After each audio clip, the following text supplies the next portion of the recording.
नमस्कार। आज एक ऐसी कहानी की बात करेंगे जो सच में हैरान कर देने वाली है। हम हमेशा की तरह मुश्किल विषयों को आसान बनाते हैं और आज का हमारा विषय है टीपू सुल्तान की रॉकेट क्रांति। एक पल के लिए इन शब्दों पर गौर कीजिए। ये शब्द किसी ऐसे इंसान के हैं जिसने 18वीं सदी के अंत में भारत की सबसे खूंखार फौजों में से एक का सामना किया था। सोचिए, उन्हें सैनिकों से डर नहीं था, डर था तो आसमान से। आखिर ऐसा क्या था जो आसमान से बरस रहा था? क्या चीज थी वो जिससे वो इतना खौफ खाते थे? चलिए, तो फिर इस राज से पर्दा उठाते हैं।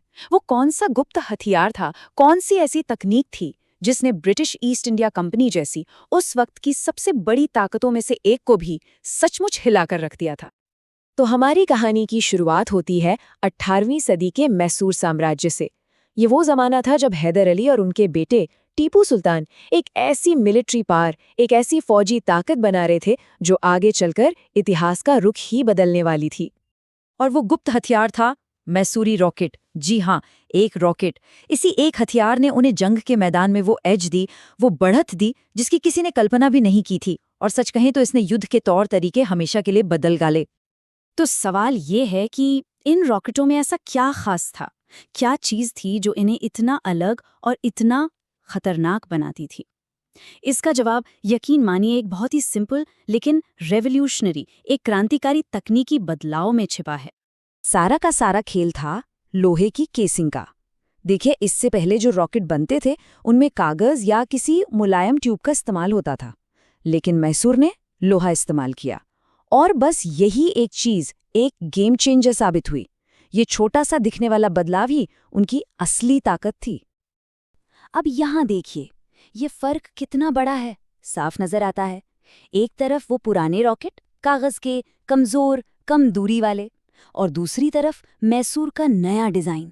लोहे की केसिंग का मतलब था कि अंदर बहुत ज्यादा प्रेशर बनाया जा सकता था, और ज्यादा प्रेशर का मतलब जबरदस्त थ्रस्ट और ऐसी रेंज जिसकी कोई कल्पना भी नहीं कर सकता था। लगभग 1000 गज। जरा सोच कर देखिए, 1 किलोमीटर से थोड़ा ही कम। उस जमाने में एक रॉकेट के लिए इतनी दूर जाना अनहर्ड ऑफ था, किसी ने सुना तक नहीं था। बस कल्पना कीजिए कि दुश्मन की फौज खुद को बिल्कुल सेफ समझकर बैठी हो और अचानक आसमान से उन पर आग और लोहे की बारिश होने लगे। क्या हाल हुआ होगा उनका? तो ये तो हुई तकनीक की बात, लेकिन जंग के मैदान पर इसका असर कैसा था? एंग्लो मैसूर युद्धों के दौरान इन रॉकेटों ने जो खौफ पैदा किया वो कहानी अलग ही है। ये सिर्फ एक हथियार नहीं था, ये एक साइकोलॉजिकल वेपन था, मनोवैज्ञानिक जंग का एक जबरदस्त जरिया। ये रॉकेट असल में तबाही मचाने के लिए ही डिजाइन किए गए थे।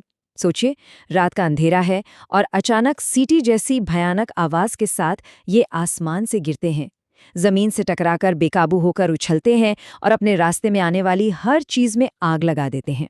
इन्होंने सिर्फ शारीरिक चोटें नहीं दी, इन्होंने दुश्मन के हौसले को तोड़ दिया, उनके दिलों में एक गहरा डर भर दिया। और ये कोई मनगढ़ंत कहानी नहीं है। ब्रिटिश अधिकारियों के अपने रिकॉर्ड्स, उनकी अपनी डायरियां भरी पड़ी हैं इस बात से कि कैसे वो इन रॉकेट हमलों से पेस्टर्ड यानी परेशान हो चुके थे। वो लिखते हैं कि उन पर रॉकेटों की पेल्टिंग यानी बौछार होती रहती थी। सीधी सी बात है, वो इसके लिए बिल्कुल तैयार नहीं थे और उनके पास इसका कोई जवाब भी नहीं था। और फिर कहानी में एक बहुत बड़ा, एक आयरॉनिकल ट्विस्ट आता है। एक ऐसा मोड़ जहां टीपू सुल्तान की हार अनजाने में ही उनके सबसे बड़े आविष्कार को दुनिया भर में हमेशा के लिए अमर कर देती है। साल था 1799। जगह थी सेरिंगापट्टम का किला। एक भयंकर लड़ाई के बाद टीपू सुल्तान की हार हुई और वो वीर गति को प्राप्त हुए। लेकिन जब अंग्रेजों ने किले पर कब्जा किया तो उन्हें वहां एक ऐसा खजाना मिला जिसकी उन्होंने उम्मीद नहीं की थी। ये खजाना था टीपू के हथियार खाने में रखे हजारों हजार मैसूरी रॉकेट। इसके बाद जो हुआ उसने सचमुच इतिहास की दिशा ही मोड़ दी। सबसे पहले इन रॉकेटों पर कब्जा किया गया, फिर इन्हें बड़ी सावधानी से जांच पड़ताल के लिए इंग्लैंड के वुलविच आर्सेनल भेजा गया। वहां विलियम कॉन्ग्रेव नाम के एक इंजीनियर ने इनकी तकनीक को रिवर्स इंजीनियर किया, मतलब उसे पूरी तरह से समझा, उसमें सुधार किए और एक नया और भी खतरनाक हथियार बनाया जिसे कॉन्ग्रेव रॉकेट के नाम से जाना गया। और इसी रॉकेट ने आगे चलकर यूरोप की जंगों का नक्शा बदल डाला। तो आखिर इस पूरी कहानी का निचोड़ क्या है? मैसूर के एक छोटे से राज्य में जो एक चिंगारी जली थी, उसने कैसे पूरी दुनिया के मिलिट्री हिस्ट्री यानी सैन्य इतिहास में एक तरह से आग लगा दी। ये टाइमलाइन देखिए, ये कनेक्शन बिल्कुल साफ है। 1700 के दशक के अंत में हैदर अली और टीपू सुल्तान इन रॉकेटों को परफेक्ट कर रहे थे।